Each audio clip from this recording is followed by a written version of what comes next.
Selamat malam, sidang jemaat yang dikasih dan diberkati Tuhan.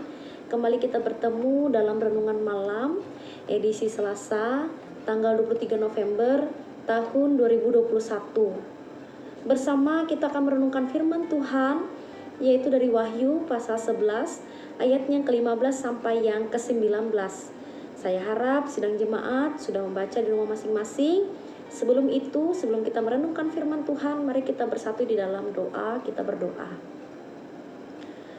Tuhan Allah yang bertata dalam kerajaan sorga, di dalam anak Yesus Kristus, Tuhan dan Juru Selamat kami memohon pertolongan Tuhan, agar memampukan kami dalam perenungan malam pada hari ini, agar kami bersama-sama mengerti dan memahami semua karena talenta, anugerah yang Tuhan berikan.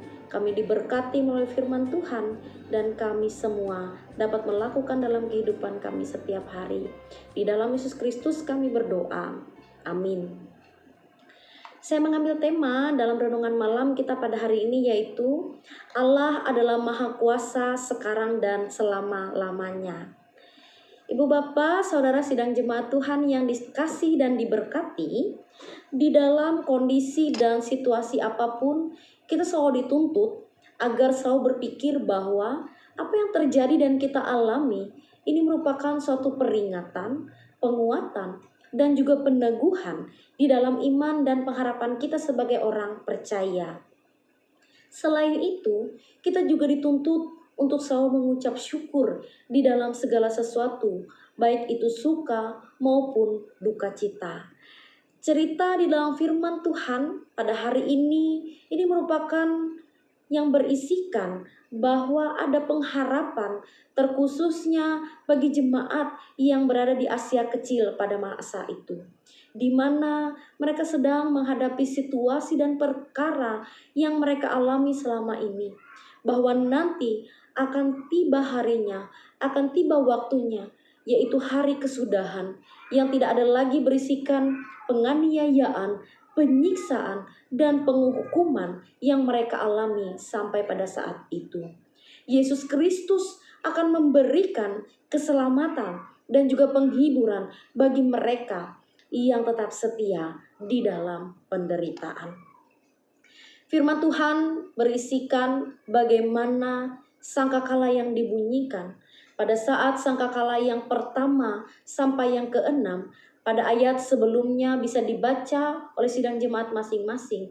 Ketika itu dibunyikan, maka yang terjadi di dunia ini ialah malapetaka, ialah bencana alam dan kesengsaraan bagi seluruh makhluk yang hidup. Namun, ketika kita membaca di dalam firman Tuhan pada Wahyu pasal yang ke-11, ayat yang ke-15 sampai yang ke-19, ketika sangkakala yang dibunyikan, itu terdengar suara nyaring yang berisikan ucapan syukur kepada Allah. Dan ini juga membuktikan bahwa hari kesudahan dari segala penderitaan itu sudah berakhir. Angka 7 melambangkan kesempurnaan dan keutuhan, dan juga sering dikaitkan dengan peran dan prakarsa Allah di dalam dunia, baik sebagai Ia Sang Pencipta dan juga Sang Penyelamat seluruh makhluk hidup. Nah, Bapak Ibu sidang jemaat yang dikasih dan diberkati, dalam hal ini kita dapat bersama belajar bahwa Allah mampu membuktikan kemahakuasaannya sebagai Alfa dan Omega, menjadi awal dan yang akhir. Dia yang mutlak, Dia yang abadi, dan Dia yang kekal. Segala perkara yang terjadi itu merupakan semua pekerjaan Allah dalam membentuk, menempa iman dan pengharapan kita sebagai orang percaya. Allah itu adil, tetapi Allah juga pengasih. Setiap orang yang hidup semua akan dihakimi menurut perbuatan dan sikap hidup mereka. Siapa yang mampu bertahan hingga masa kesudahan tiba, maka dia akan diselamatkan dan juga memperoleh bagian yang hidup kekal bersama dengan Tuhan. Kita percaya bahwa Allah adalah yang maha kuasa sekarang dan selama-lamanya. Tuhan menolong dan memampukan kita di dalam firman-Nya. Amin. Mari kita berdoa. Tuhan Allah, kami mengucap syukur dan terima kasih.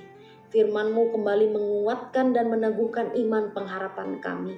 Kami diingatkan dalam berbagai macam perkara pergumulan hidup agar kami terus dimampukan setia di dalam penderitaan, di dalam kehidupan kami. Kami meyakini Yesus adalah salah satu dan satu-satunya jalan keselamatan dan hidup untuk memperoleh kehidupan yang kekal. Inilah Tuhan kehidupan kami. Kami serahkan hidup kami dari sekarang dan selama-lamanya hanya dalam tangan pengasihan Tuhan. Di dalam doa Yesus Kristus kami berdoa dan mengucap syukur. Amin.